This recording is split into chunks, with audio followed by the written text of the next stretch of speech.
state of sure. Taoism, I don't know, but that's right. I think what you're getting to is something really. It's sort of like a difference between Western and Eastern sort of, I guess, thinking, and one is where everything's sort of like. And I'm talking namely right now about Western philosophy and the way that we construe our logic. You know, a thing is a contradiction if it's said in a certain way, and the no possible meaning could be derived from a contradiction other than that it has a value of being incorrect, wrong. Whereas I don't know, a Taoist or somebody would look at that and say, well, you could really feed me all of your Western bullshit, but it really means nothing because meaning is not something that's verbalized. It's more something internal and achieved through some sort of act of meditation. Yeah, well, certainly so, and I think you should also take a look at, even if it is slightly off topic, I think it might illustrate the point more. Some of the precepts of more of Western and Eastern theology, because in a lot of Western ideas, the end point of Western theology is often paradise, whereas the end point of Eastern theology is nothingness in some cases. How so? How do you mean that? Well, my understanding is at least that nirvana isn't really paradise so much as it is getting rid of all the annoying things in your life, because they basically believe, life is suffering, and the point, you should just reduce suffering as much as possible. And when you're not suffering, you're basically not experiencing much at all. Sure. And I think an immortal, somebody that's advocating that position, could use that and say that, well, I guess maybe the human condition, the problem of life is that people think that there's always has to be conflict, or there always has to be some sort of justification for evil, when evil is really just a two-edged sword, that good is bad and bad is good. But it sounds like a contradiction, but it really has no quantifying meaning further than that. Sure. Awkward silence. I just kind of got deep in that one. Anyway. But let me ask you real quick. What's the point of this question? What were you looking at when... It's more of a thought-provoking question. Okay. I guess then I want to go on to the third question on here, or, well, it's not really a question, it's the only question on here, how do you define life? I guess I don't understand how one, or why one needs to define life in terms of, why one needs to define death in order to define the quality of their life. Not quality. Not quality. You'd be misunderstanding that if you construe it that way. Just understanding, because to say that somebody's immortal, you have to know what it means to say that they're dead. That they're not dead, excuse me.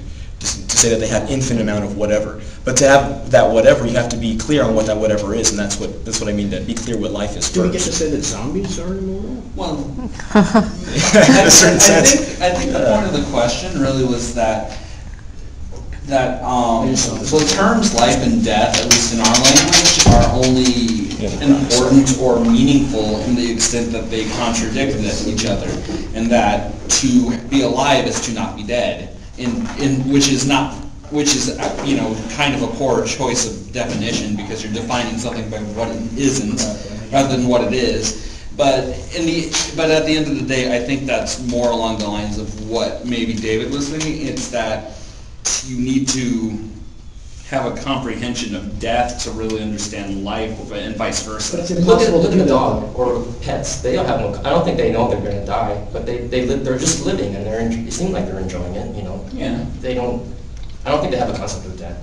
Ooh, what about infants? I mean, it's an interesting thing. I mean, because infants don't have a concept of death. In fact, it's kind of blissful if you're ignorant with respect to immortality. Yeah, I don't think I'm saying like you need to have a concept of death to have to live, in the sense that if someone did not have a concept of death, they couldn't live an enjoyable and fulfilling life, because that's obviously not true. I think it was more to say you can't have a concept of life without a concept of death. Sure, that makes sense. Yeah. So then your kind of confusion, Chris, was then about what exactly, so we could pinpoint this bad boy. I'm going to take Okay. Awesome. See you then. Yeah. I guess I just don't agree with the idea that one needs to understand to any sort of length or ability or measure the concept of death, because even those who have died and been resuscitated speak of it as only something that they have a handle on or are familiar with, i.e. dreams or nightmares. When people say things like, I had an out-of-body experience, or I was dead for a minute or 5 or whatever it was, they don't speak of it in terms of some sort of metaphysical or transcendental experience. It's always something that is analogous more to a dream, because that's what we are familiar with, that's what we have a handle on better than, say, death. And the reason for that is, I think that, you know, I'm not saying anything profound here, because when you're dead, you don't come back, and you're not able to, you know, write a letter to your friends who are living. There's no metaphysical mail system over there. It doesn't work that way. So because of that, though, if we don't have any sort of frame of reference for the dead, how can we ever try and use that and put that into words to explain what it means to be alive? We can certainly try one approach. That's the Epicurean, I think, approach. That's basically that it's just not life. And so whatever you want to construe by that, I think you put it beautifully that when you say that there's no mailing system, of course. I mean, religious dogmas will have it at one extreme saying that, well, it's got to be this because faith. And then skeptics will have it at the other extreme saying, well, we really just don't know. I'm inclined to want to take a middle ground, or at least more of a skeptical leaning to the left, but we really don't. So all we can really do is speak about it in the negative form, that it's not whatever we're experiencing at this point. But you realize dreams you're and not stuff. speaking about it then, you're just saying, if I asked you what a house is, and you said, well, I can tell you what a house isn't, you didn't tell me, you didn't answer my question. Oh, I see. So if I said something like, you know, well, what is death? And you took the stance, well, it's being alive. Well, what the fuck is being alive? Well, it's not being dead. Okay, I don't know where I'm going with this now. So I mean, it gets to the point where if you don't know, if you can't put it into words because you can't experience it, or because you don't know, or you haven't experienced it, or you're unable to experience it, or whatever, then you just can't speak of it, period. And so it seems like we'd be better suited talking about what life is, however you choose to take that. I mean, what quality of life is, or how to better our life, or if, you know, what we mean when we say soul or mind, or good life, bad life, whatever. It seems like we'd be better served trying to discuss life because we're living it, as opposed to dying, which none of us have any idea about. That's a good point. That's a very good point. And I think, you know, starting from the very beginning of your train of thought, I think the very short answer is... It's a long train. Yeah, I know, but, you know, at the head pulling the rest of the cart. But I really think the short answer to your initial question is that conception is altogether unnecessary. You don't need a concept of anything, really. Nothing necessitates concepts. They're just a natural result of the human mind making associations. We're pattern-seeking creatures. So if I understand you correctly, you're saying something similar to the idea that there's no real meaning behind dreams, they're just random firings of, you know, neurons that we just put together in pieces. Oh, no. Not, by no means that's not what I'm saying. Okay. I'm just saying that we don't need concepts. You don't need to have a